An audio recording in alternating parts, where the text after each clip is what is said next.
Quelle est la durée idéale d'un silence radio? Comment faire aujourd'hui pour faire revenir votre ex grâce à la prise de distance? Je sais, ça paraît contre-intuitif, ça paraît complètement bizarre et pourtant, c'est l'action numéro 1.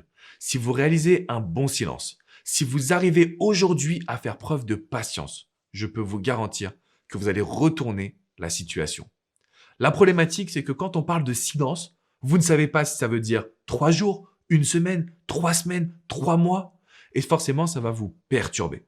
La bonne nouvelle du jour, c'est que si vous regardez cette vidéo en entier, vous allez être rassuré. Vous allez être rassuré parce que le silence radio, ce n'est pas une technique que l'on va utiliser pendant trop longtemps. Donc ça, c'est la bonne nouvelle du jour. Ok? Premièrement, la durée du silence dépend de la colère de votre ex. C'est aussi simple que ça.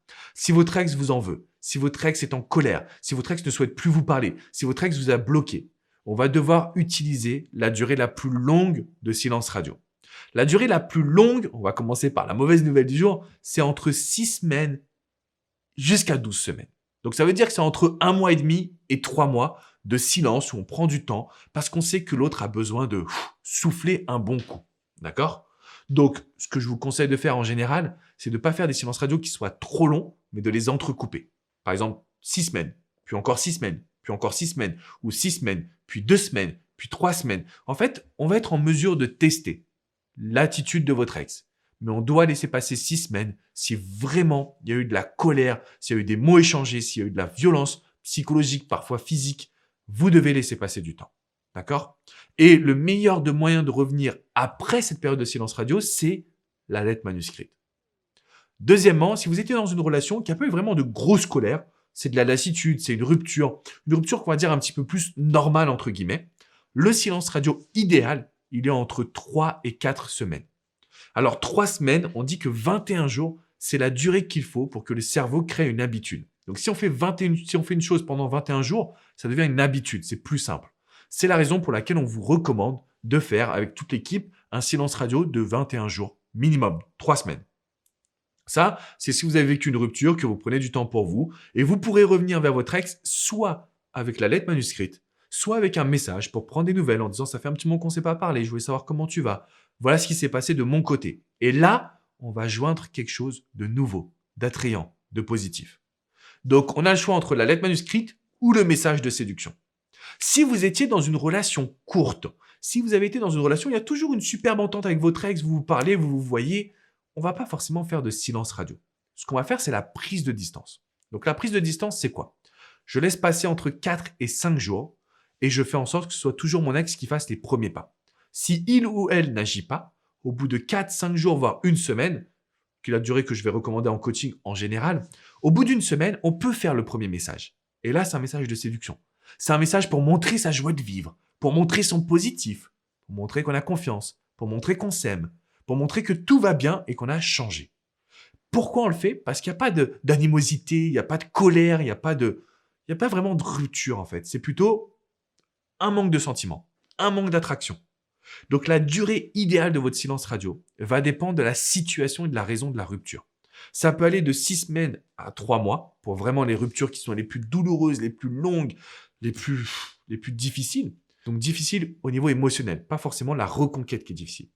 Deuxième situation, c'est la rupture classique. Donc il y a une rupture, on a besoin de souffler, 3 semaines.